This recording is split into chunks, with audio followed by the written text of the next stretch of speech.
Hi there. I'm Dr. Mark Ellis, a 60-year-old nutritionist here in California, and for over 3 decades, I've worked with thousands of adults over the age of 50.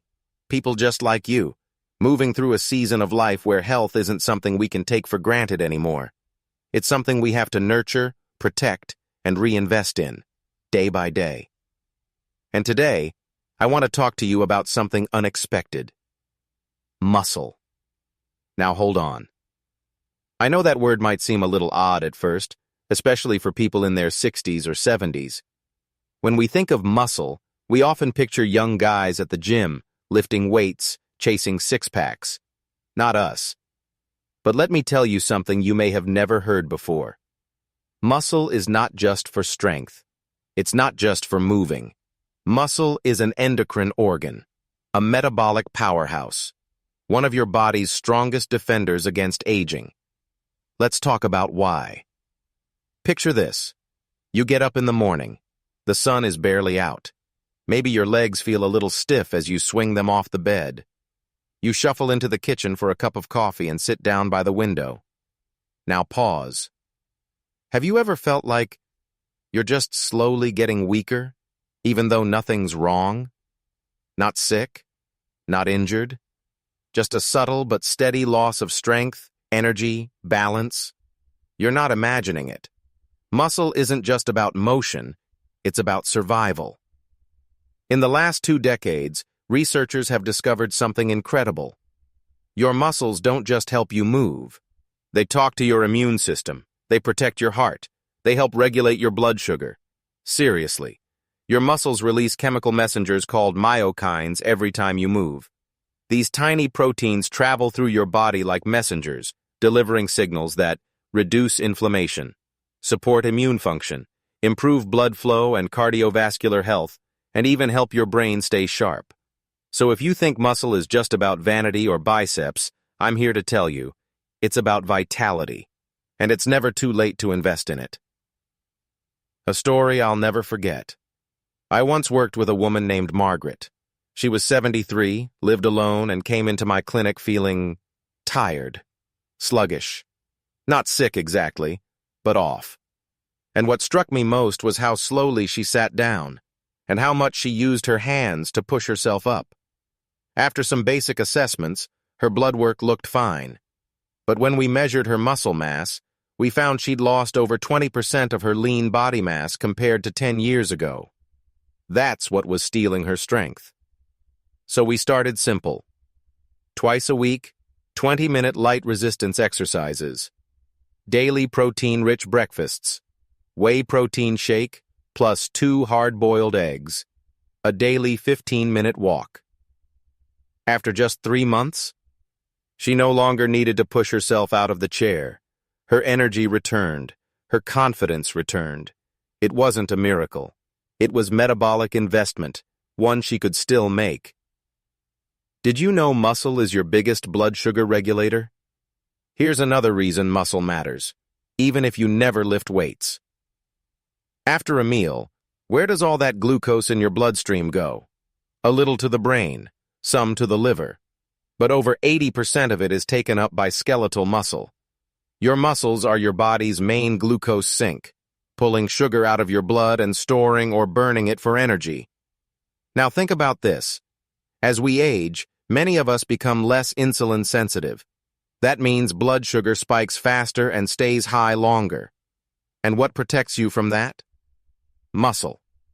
In fact, a major study published in Diabetes Care showed that older adults with more muscle mass had significantly lower risk of insulin resistance, regardless of diet or weight. 2 people. Same weight. Same meals. The one with more muscle? Better blood sugar, better metabolism, better long-term health. Your legs are the gateway to your independence. One of my colleagues, a geriatric physician, once told me, "If you want to know how independent a 75-year-old will be in 5 years, watch how easily they can get up from a chair."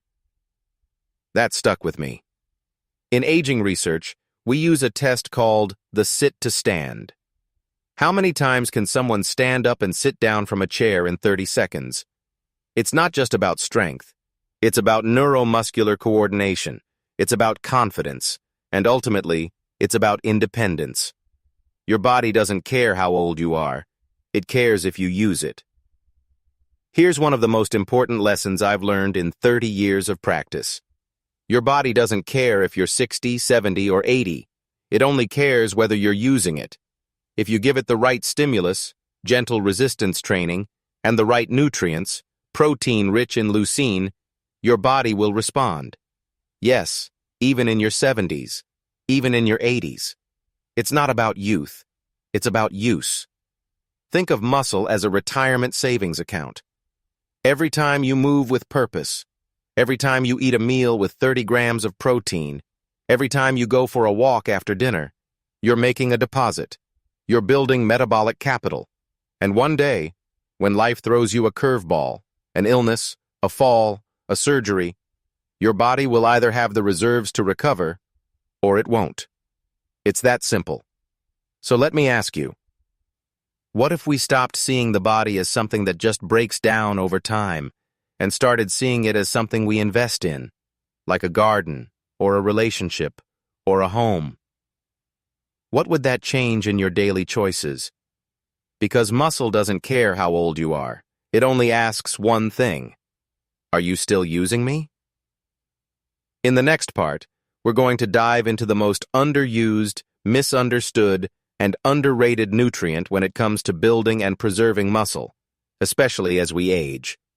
Hint: it's not a vitamin. It's not a magic pill. It's something you've probably been eating your whole life, but maybe not enough, or at the right time. I'm talking about protein, and more specifically, leucine. Let's unpack why this one amino acid is the spark that turns the engine of muscle building, and how foods like whey protein and eggs can help you rebuild your strength at any age. Hi again. In the last part, we uncovered something powerful. Muscle isn't just tissue. It's one of your strongest allies in aging well. And today, we're going to talk about what fuels that muscle. Not just any protein, not just eating enough, but a very specific amino acid, one that flips the switch on muscle growth. Its name? Leucine. And if you're over 60, it could make the difference between holding on to your independence or slowly losing strength year after year without realizing why. I eat plenty of meat. Why am I still getting weaker? A patient once asked me that exact question.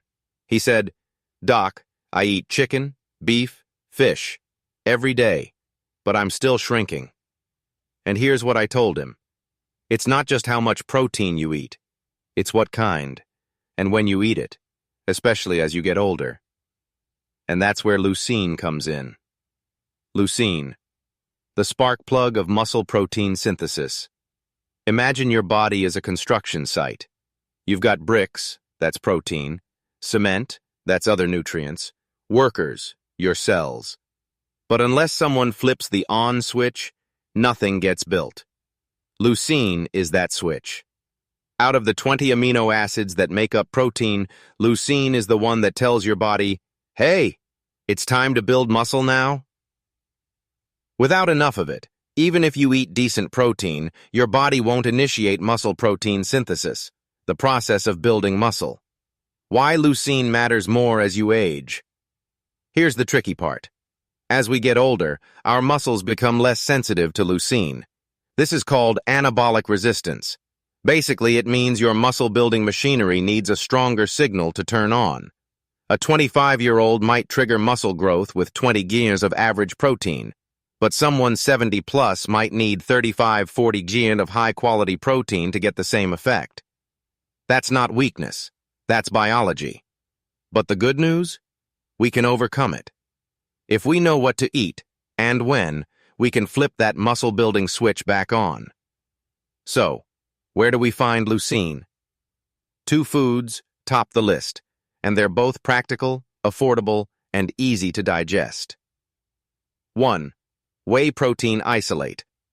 Found in powders derived from milk, often sold in health food stores, contains 10 to 12% leucine by weight. Just 25 Gs of whey isolate yields 2.5 G leucine Perfect dose? Easy on the stomach, fast to absorb, great for older digestion. Great as a morning shake or post-workout snack. 2. Eggs. One egg has 6 protein and a solid leucine content, gentle on digestion, easy to chew and cook. Nutrient-dense, with vitamin D, choline, healthy fats. These two together? They're your muscle's best friends. Real story. Tom from Texas, age 68. Tom was a retired engineer, very methodical, but his strength had declined. He couldn't carry groceries without huffing and puffing. He felt tired by noon. We changed just one thing: his morning routine. Whey protein shake, 25g protein, 2 boiled eggs, 10-minute walk after breakfast. Simple, repeatable. After 6 weeks, he said, "Doc, I can climb stairs again without holding the rail. I feel like I got some of my engine back." But what if I'm vegetarian? Great question. Plant-based proteins absolutely have value, but they come with 2 caveats. They usually contain less leucine per gram. They are less bioavailable. The body absorbs them less efficiently. To get 2.5 g of leucine from plants, you'd need a big bowl of cooked soybeans, or add 1.5 cups of quinoa plus plant-based protein powder. Totally possible, but for older adults with small appetites or digestive issues, it can be a challenge. So here's the trick. Combine different plant proteins, like beans plus grains. Use fortified plant protein powders that include leucine and don't skip meals. Again, it's not about ideology. It's about physiology. The most neglected meal for muscle? Breakfast.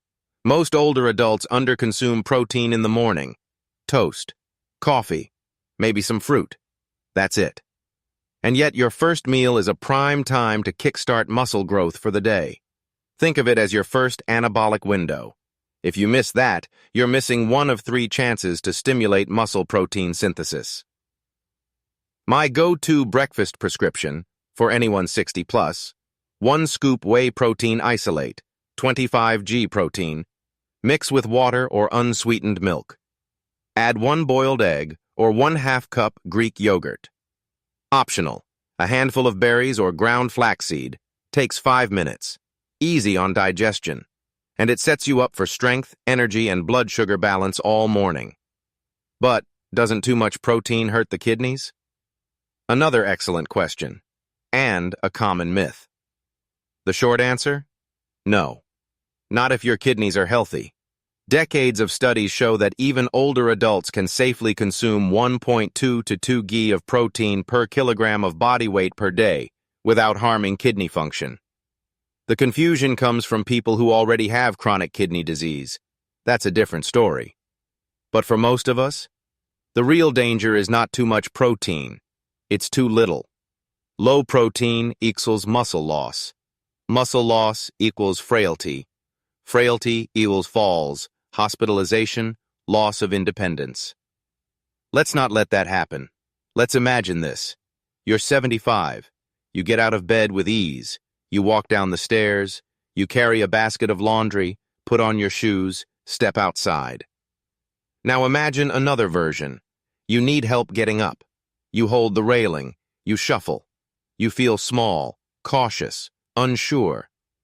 What separates these 2 futures? Muscle. And what builds muscle? The right food, at the right time, in the right dose. Starting with whey, eggs, leucine. Recap of today's big takeaways. Leucine is the amino acid that triggers muscle building, and older adults need more of it. Whey isolate and eggs are top sources, affordable, effective, and easy to use. Anabolic resistance makes it harder to build muscle as we age, but we can overcome it with smarter strategies. Breakfast is your first chance of the day to stimulate muscle growth. Don't miss it. Protein doesn't harm healthy kidneys, and it protects against frailty. In the next part, we'll go one step further.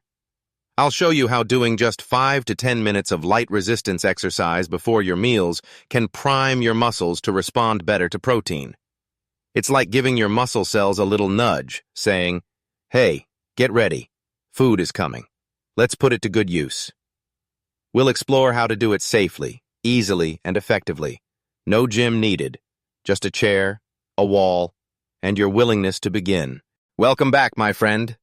In the last part, we talked about the power of whey protein, eggs, and leucine, and how they can help rebuild strength, especially when the body becomes less responsive to protein with age. But today, I want to show you something that even the most health-conscious folks often overlook. You see, even if you eat enough protein, even if it's the right kind, you might still be missing half the benefit. Why? Because your body needs a signal. Let me explain. The story of Sylvia, age 72, from Seattle. Sylvia came to see me because she felt drained. "I eat well, Doc," she said. "My meals are clean. I've got eggs, fish, some protein powder, but I'm still getting weaker." Her lab work looked fine. Her diet looked decent. But when I asked her one more question, everything clicked. "Sylvia, do you do any movement before meals, even a short walk or gentle stretches?" She paused. "No, I just sit and read. Sometimes I take a nap after lunch." And there it was. Why protein alone isn't enough. Think of it this way. Protein is the building material, but your body still needs a blueprint, a signal to build. That signal is resistance, even light resistance. Movement, some tension on your muscles. If you don't send that signal, the protein you eat might still be absorbed, but it won't be used to build muscle. It might be burned for energy or stored as fat.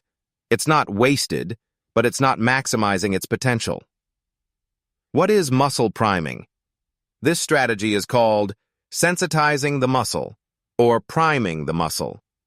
Especially as we age and face anabolic resistance, our muscles need an extra cue, a wake-up call, that says, "Hey, I'm still here. I still want to grow. Get ready."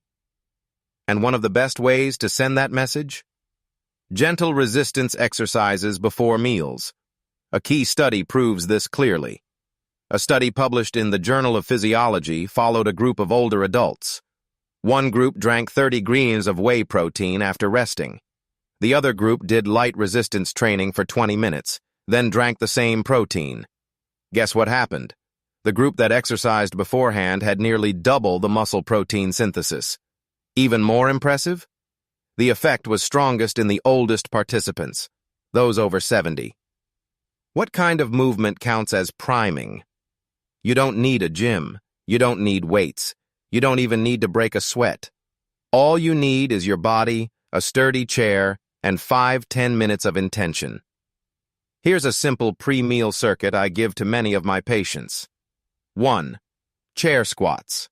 Stand up from a chair, sit back down gently.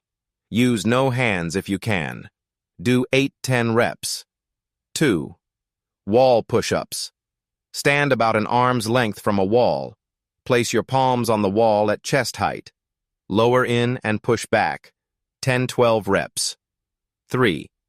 Step-ups. Use a low step or a sturdy stool. Step up with your right foot, then down. Switch legs. 6 reps each side. 4. Standing. March or side steps. March in place or step side to side. 30 to 60 seconds, just to raise blood flow. Do this before your protein-rich meal, and you're priming your muscles to soak up that protein like a sponge. Jim, age 74, and his comeback story. Jim came to me frustrated. "I'm turning into someone I don't recognize," he said. "Stairs scare me. My legs feel weak. I hate feeling like this." He was eating fairly well, eggs, chicken, protein shakes, but he wasn't moving much at all. We started tiny, 3 bodyweight movements every morning before breakfast, followed by a whey shake and 1 egg. After just a few weeks, he said, "Doc, I can go upstairs again. I don't need the rail anymore, and I actually feel like me again. That's the power of priming. A little science behind the scenes. When you do light resistance exercises, even just body weight, you increase blood flow to your muscles, you activate enzymes and transporters, and you wake up your muscle cells to respond better to the amino acids in your next meal. That means more of the protein you eat gets used to rebuild and maintain muscle. It's not about burning calories, it's about amplifying your response to protein. The bonus benefit: blood sugar. Here's a bonus that most people don't realize. Moving before a meal, even just 10 minutes of gentle movement, helps your body handle the carbs in that meal better. That's right. It improves insulin sensitivity, it lowers post-meal blood sugar spikes, and it supports energy stability throughout the day. This is especially helpful for folks with type 2 diabetes, pre-diabetes, insulin resistance, belly fat they can't seem to lose. So yes, priming helps with strength and metabolism. Remember this simple formula. Movement equals signal protein equals raw material. If you move but don't eat protein, your muscles get the signal but no supplies. If you eat protein but don't move, you have the supplies but no blueprint. Do both. You build muscle, even after 70, even after 80. Some reflection questions for you. Am I giving my muscles a reason to grow before I feed them? Can I spend just 10 minutes before lunch doing some simple movement? Would my body respond better if I primed it first and fueled it after? What if building strength didn't require more time, just better timing? Picture this. It's 8 a.m. You do 8 squats, 10 wall push-ups, and march in place for a minute. You sit down to a whey shake and 2 eggs. Then you go for a walk around the block. Now repeat that 3 times a week. That's not a workout plan. That's a message you're sending your body. I still need this muscle. Don't let it go.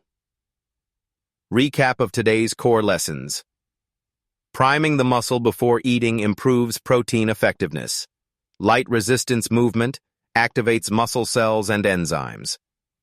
The effect is especially important in older adults with anabolic resistance.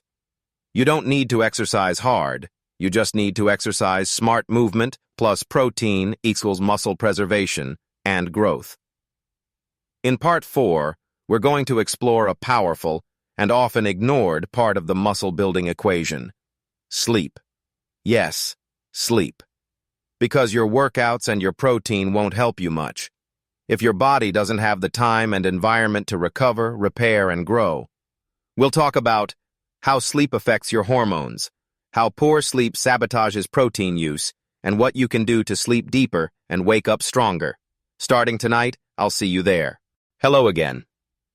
So far, we've talked about some powerful tools for keeping your strength as you age: protein, leucine, movement before meals, resistance training. But today, I want to shine a light on something even more fundamental, something so simple, yet often the most neglected, something free, but incredibly powerful: sleep. And if you're over 60, struggling with energy, balance, or recovery, this may be the piece you've been missing. Let me tell you why. Eleanor, 69, from Seattle. She came to me not because of weakness or pain, but because of exhaustion. I eat well, Doc. I walk every day. I take my vitamins. But I wake up already tired. So we went through her labs, her blood pressure, her meals. All looked good. But then I asked about sleep. She paused. I go to bed around 11. Usually can't fall asleep until 1 or 2. I wake up around 5. And sometimes I'm up at 3 for no reason. There it was. She wasn't giving her body enough time to repair, recover, and rebuild. Sleep isn't rest, it's reconstruction. We often think of sleep as doing nothing, but biologically, sleep is a full-time construction zone. It's when your brain cleans out toxins, your cells regenerate, your muscles rebuild themselves, and your hormones align to support metabolism, mood, and strength. When you sleep deeply, your body releases growth hormone to stimulate muscle repair, testosterone. Yes, women need this too. And balances cortisol, your stress hormone. If you skip deep sleep, your muscles skip their recovery window. What science says about sleep and muscle loss. A study in the Journal of Cachexia, Sarcopenia, and Muscle found that older adults who slept less than 6 hours per night had 1.5 to 2 times higher risk of sarcopenia. That's age-related muscle loss. And more? Sleep deprivation reduces your body's sensitivity to leucine, which means even if you eat well, your muscles don't respond as strongly. But I can't sleep well anymore. Trust me, I get it. I've worked with hundreds of older patients who say things like, I go to bed early, but I just lie there. I fall asleep, but wake up at 3 a.m. and can't fall back. I sleep 8 hours, but still feel tired. Here's the truth. As we age, sleep changes. Melatonin, your sleep hormone, naturally decreases. Daytime movement often drops. Less sleep pressure. Grief, stress, loneliness all affect rest. And medical conditions, like arthritis or acid reflux, can disrupt the night, so sleep won't come automatically. But it can come if we prepare for it. My 6-step wind-down routine, used by many of my patients. Here's what I often recommend to older adults looking to sleep deeper. Warm bath or foot soak around 8:30 to 9 p.m. Relaxes muscles, reduces cortisol. No caffeine after 2 p.m. Even if you don't feel it, it still affects your brain. Turn off screens at least 60 minutes before bed. Blue light blocks melatonin. Read a paper book or listen to calming music instead. Go to bed and wake up at the same time daily, even on weekends. Keep your room cool, around 68 to 20 degrees, dark and quiet. Sleep is a pattern, and patterns must be trained. One little trick: don't go to bed hungry. Yes, you heard that right. Going to bed slightly hungry can keep your body alert. But eating too much? That disrupts digestion and ruins your rest. My favorite pre-bed snack? A small whey protein shake or warm milk 60 to 90 minutes before sleep. It stabilizes blood sugar, supports overnight muscle repair, and helps trigger serotonin, your calming neurotransmitter. Simple. Soothing. Science-backed. A study from the Netherlands that changed how I advise patients at Maastricht University, researchers split older adults into 2 groups. Both ate the same diet, both exercised lightly, but one group drank 30 grams of casein protein before bed, a slow-digesting protein. The other didn't. After 12 weeks, the nighttime protein group gained more muscle, recovered faster, and felt less soreness, even with minimal exercise. When paired with quality sleep, the results were even stronger. That's the power of smart nighttime nutrition plus rest. Sleep also affects your desire to move. Here's something most people forget. Sleep doesn't just help you recover from exercise. It helps you want to exercise. Sleep affects your motivation, your mood, your energy, your willpower. Just one bad night of sleep can make you skip the next morning's walk.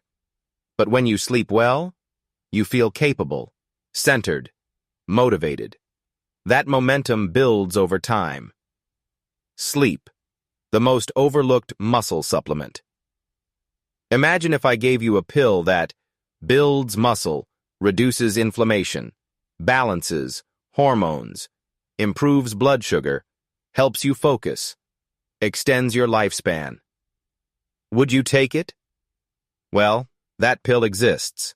It's called sleep. And the best part? It's free. Try this 7-day Sleep Better challenge. For the next week, try doing one small thing each night to improve your rest. Dim the lights, 2 hours before bed. Turn off your phone early. Take a warm foot soak. Drink a small whey shake. Read or listen to calm music. Journal for 5 minutes before bed. Go to sleep at the same time each night. Pick one, just one, and see what happens over 7 days. Let's bring it all together. Deep sleep is essential for muscle growth and repair. Poor sleep weakens your response to protein and exercise. Hormones like growth hormone and testosterone are released at night. A nighttime protein snack can support muscle synthesis during sleep. Sleep isn't passive. It's where your strength is rebuilt. In Part 5, we're going to tackle something you've probably never been taught. Why the way you distribute your protein matters more than how much you eat in total. You see, your muscles don't track daily totals. They respond to each meal. That means spreading protein evenly across your meals might be the missing key to building more strength, with no extra food. We'll talk about how to turn breakfast and lunch into muscle-building meals and how to stop relying on just dinner to do all the heavy lifting. Welcome back. We've covered a lot together so far, from protein quality to the power of movement before meals to sleep as a quiet engine of recovery. But today, I want to talk about something subtle, something most people never hear about, not even from doctors or nutritionists. It's not about eating more, it's about eating smarter. Specifically, how you distribute your protein across the day. Because here's the truth. Your body doesn't care about your daily protein total. It cares about the protein in each meal. Let's explore. Doc, I'm eating 90 grams of protein every day. I hear this often, and most of the time it's true. But then I ask, how are you spreading that out? And they'll say something like, breakfast is light, just toast and coffee. Lunch maybe some soup or salad. And dinner, that's the big one. Meat, eggs, the works. So what's the problem? Your muscles don't store protein like a savings account. This is a big misunderstanding, and it's not your fault. Most people think as long as they hit their protein goal for the day, they're good. But muscles don't work like that. They don't save extra protein from one meal and use it later. They respond meal by meal. And unless you reach a certain threshold in a single meal, your body won't trigger muscle protein synthesis, the process of building and repairing muscle. That threshold? About 2.5 g of leucine per meal, which is roughly 30 to 40 grams of high-quality protein per meal, especially for adults over 60. One study spells this out clearly. A landmark study in the Journal of Nutrition followed older adults who all consumed the same amount of protein per day, 90 grams. Group A ate it evenly across 3 meals, 30, 30, 30. Group B ate it skewed, 10 grams breakfast, 20 grams lunch, 60 grams dinner. After several weeks, Group A had significantly better muscle synthesis, nitrogen balance, and muscle retention. Same protein, different timing, very different results. My patient Peter, 70, retired, very disciplined.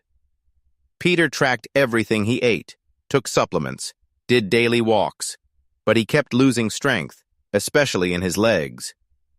When we looked closer, here's what we found. Breakfast, coffee plus toast, 6 g protein. Lunch, soup and crackers, 10 g. Dinner, steak, rice, salad, 65 g.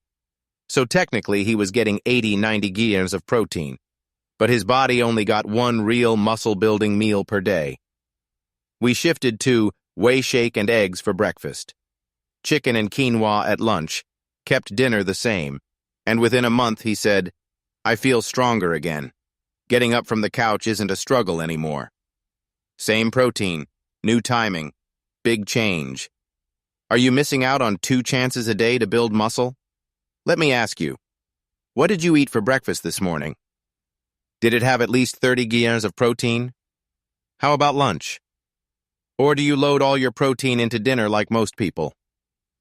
If you're only hitting your protein threshold at dinner, then you're missing 2 opportunities every day to build muscle and protect your strength. And for someone over 60, you don't have a lot of opportunities to waste. What a 3 times a day protein day might look like. Here's a sample day I often recommend to my patients. Breakfast whey protein shake, 25 g. Greek yogurt, 10 g. 35 g total lunch. grilled chicken salad with quinoa, 30 to 35 g.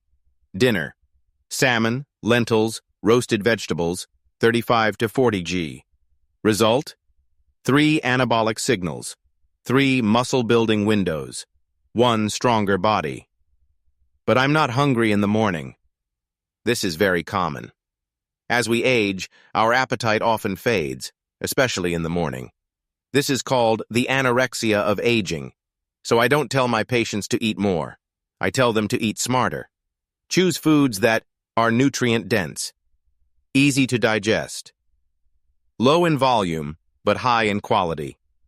Think, whey isolate shake, eggs, Greek yogurt, silken tofu with soft oatmeal. Not big meals, just small strategic upgrades. Let me ask you this. Which meal are you underserving your muscles the most? What could you add to breakfast to bring it to 30 grams of protein? Can you swap a carb-based snack for a protein-based one? What would happen if you gave your body 3 strong muscle signals a day instead of just 1? You don't need a radical overhaul, just 1 shift at a time. Today's recap in plain language. Your muscles don't respond to daily protein totals. They respond to each meal. Each meal should hit the leucine threshold, a 2.5 g.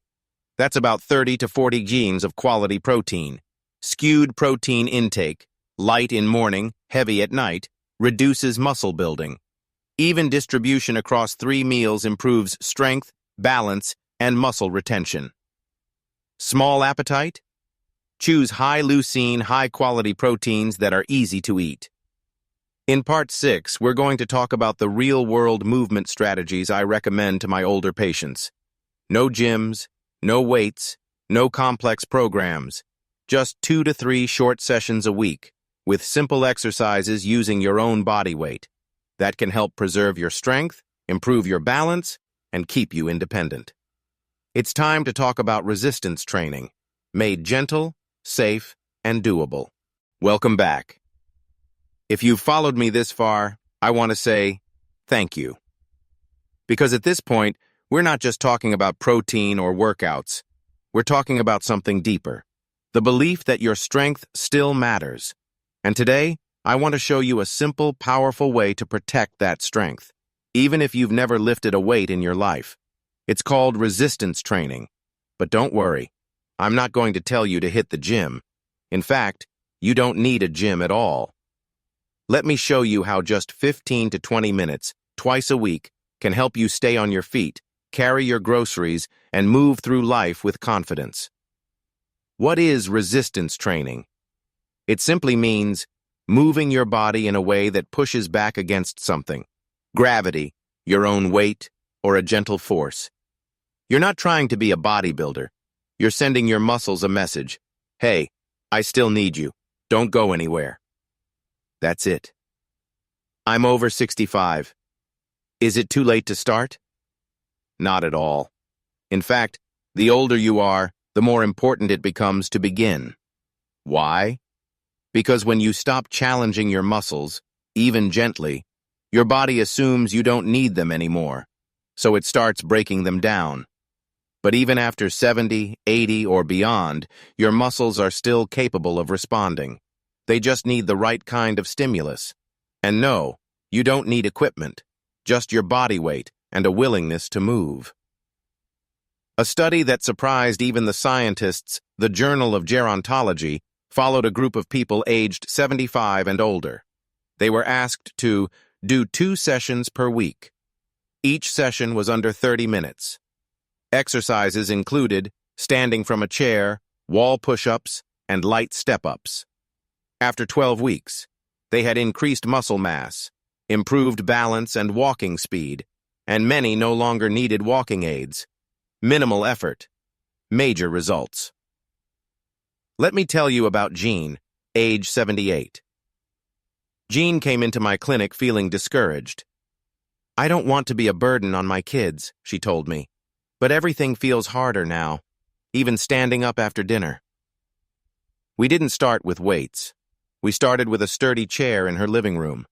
The first day, she stood up and sat down 3 times. That's it.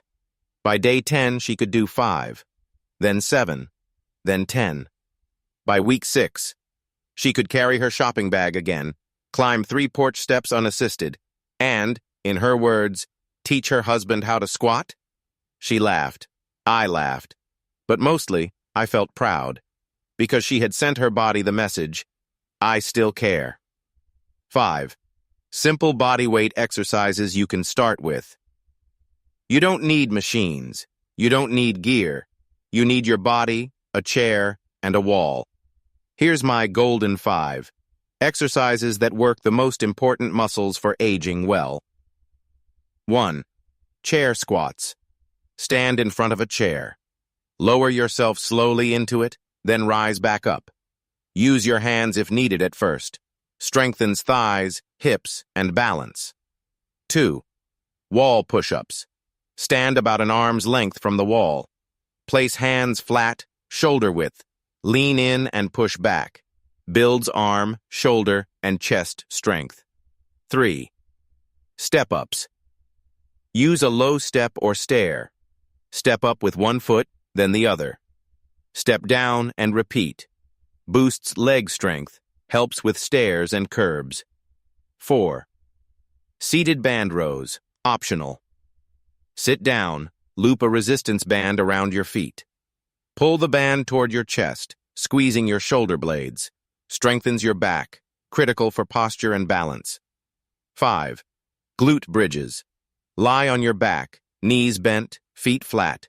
Lift your hips toward the ceiling, hold and lower. Activates your glutes. Key for walking and getting out of chairs. Start with 8 to 10 reps per exercise. 2 rounds. Rest. 1 to 2 minutes between rounds. Even just twice a week can make a huge difference. How much is enough? Minimum effective dose, 2 sessions per week.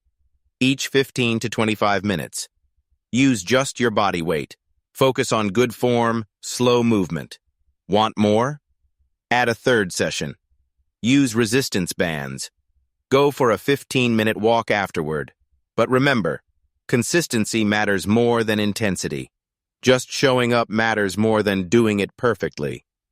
Ask yourself, did I send my muscles a signal today? Can I spare 20 minutes twice a week to preserve my independence? Who could I invite to do this with me? What would it mean to feel steady, strong, and confident in my own body again? There are no wrong answers, only starting points. Imagine this. You're 80. You walk calmly to the garden, pick up a watering can, bend slightly to check the soil, rise easily, step over a small patch of bricks. It's not flashy, it's not dramatic, but it's freedom. And it comes from small, quiet efforts, repeated again and again. Today's recap, in plain terms, resistance training is your body's keep me strong signal. You don't need weights, just your own body. 2 20-minute sessions a week is enough to protect muscle and balance. Muscle doesn't need perfection, it needs consistency. Even modest training reduces fall risk, boosts energy, and supports independence. In Part 7, we'll bring everything together. You'll learn how to build a complete weekly routine that includes food, movement, sleep, and mindset, in a way that's simple, meaningful, and completely doable. Not a boot camp, not a diet, just a sustainable, life-giving system to help you age with strength and dignity. Welcome. This is it. We've reached the final part of this journey together, and if you've followed me all the way here, I want to start with one word: respect. Because choosing to learn, reflect, and grow in your 60s, 70s, or beyond is an act of strength in itself. This isn't just a health video series. It's an invitation to reframe how we age, with agency, clarity, and heart. And today, I want to help you tie everything together into one powerful, simple lifestyle. I call it the 6 pillars of healthy longevity. Pillar 1. Rethink aging itself. Aging is not a collapse. It's not a countdown to decline. Aging is a biological transition. And just like any transition, it requires a new strategy. You're not supposed to eat like you did at 30, or train like you did at 25. You're supposed to adapt. Living long isn't the goal. Living long and still standing up from the floor without help. Now that's something worth working for. This is the foundation. Not fear, but responsibility. You're not broken. You're building. Pillar 2. Protein with purpose. Protein isn't just food, it's medicine for aging muscles.